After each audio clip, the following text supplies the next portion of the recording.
সরাসরি কোয়ালিফাই করেও টি-20 বিশ্বকাপ খেলতে না পারাটা শুধু ক্রিকেটারদের জন্যই নয়, সকলের জন্যই হতাশাজনক। এমনটাই মনে করেন সাবেক অধিনায়ক হাবিবুল বাশার সুমন। নিরাপত্তার শঙ্কা থাকায় সরকারের সিদ্ধান্ত সঠিক, তবে যোগ্য নেতৃত্বের অভাবে কৌশলী হতে পারেনি বিসিবি, এমনটাই মনে করেন সাবেক ফুটবলার আমিনুল হক। মমিনুর রিপনের রিপোর্ট। গত একটা বছর ধরে যে বিশ্বকাপের জন্য প্রস্তুতি আর পরিকল্পনা করেছে লিটন দাসের দল, শেষ পর্যন্ত তার সবই ভেস্তে গেছে। নিজেদের ইতিহাসে প্রথমবার টুর্নামেন্টের আগেই দর্শক বনে গেছে বাংলাদেশ। ক্রিকেটার তো বটেই, মন ভেঙেছে লাখো ভক্তের।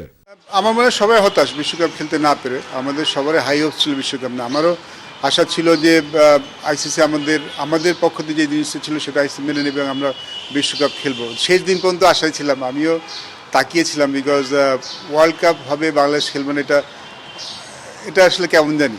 আগেও আমাদের টিমটা ভালো ছিল, বাট এইবার আমরা টি-20 ভালো খেলছিলাম। গত এক বছর ধরে আমাদের টি-20 পারফরমেন্স খুব ভালো।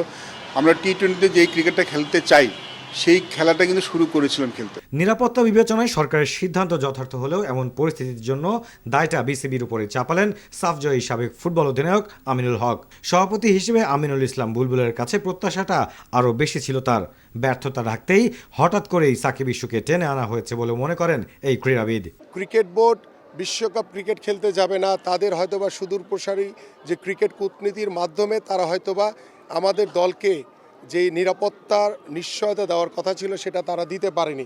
এখন তারা স্ট্যান্ডবাজি করে সাকিবকে দেশে ফিরিয়ে আনার জন্য ব্যবস্থা করা হচ্ছে। এটি সিদ্ধান্ত তো ক্রিকেট বোর্ড দিতে পারে না। বর্তমান পরিস্থিতিতে ক্রিকেটারদের মানসিকভাবে শক্ত থাকার আহ্বান সাবেক খেলোয়াড়দের। Thank you so much. Mominur Ripon, NTV news, Dhaka.